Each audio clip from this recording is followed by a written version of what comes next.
L'un des premiers dilemmes que l'on rencontre lorsqu'on se lance dans la couture, c'est le choix de la machine.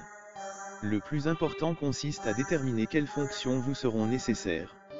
Il n'est pas utile de partir sur un modèle trop sophistiqué si vous n'êtes pas certaine que la couture vous plaira.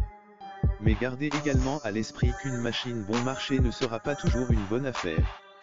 L'idéal c'est à la fois une machine simple d'utilisation et proposant suffisamment de possibilités pour vous permettre de progresser.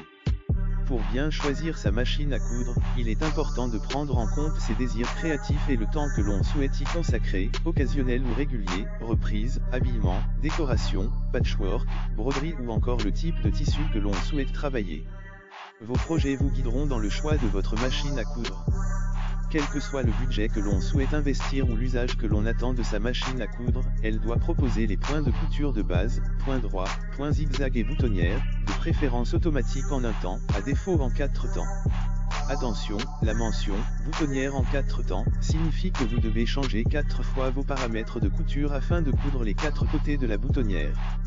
Sur une chemise, cela peut être fastidieux. Le point pour couture stretch, ou élastique, s'avère utile pour travailler les tissus extensibles comme le jersey par exemple. Enfin, le point de surjet, aussi appelé point overlock, permet de réaliser des ourlets de bonne facture, même si un point zigzag serré près du bord peut aussi faire l'affaire. La machine à coudre doit proposer un minimum de pieds presseurs, ou pieds de biche, 4 dans l'idéal, un classique, un pour les fermetures éclairs, un pour les boutonnières et éventuellement un pose-bouton, pour cadrer les boutons.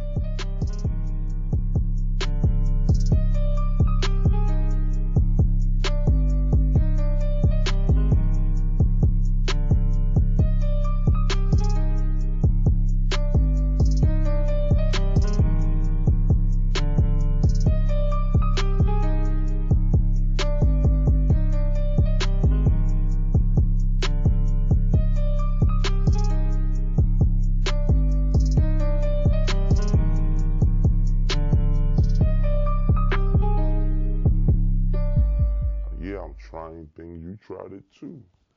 You know, how you gonna knock somebody in the world for actually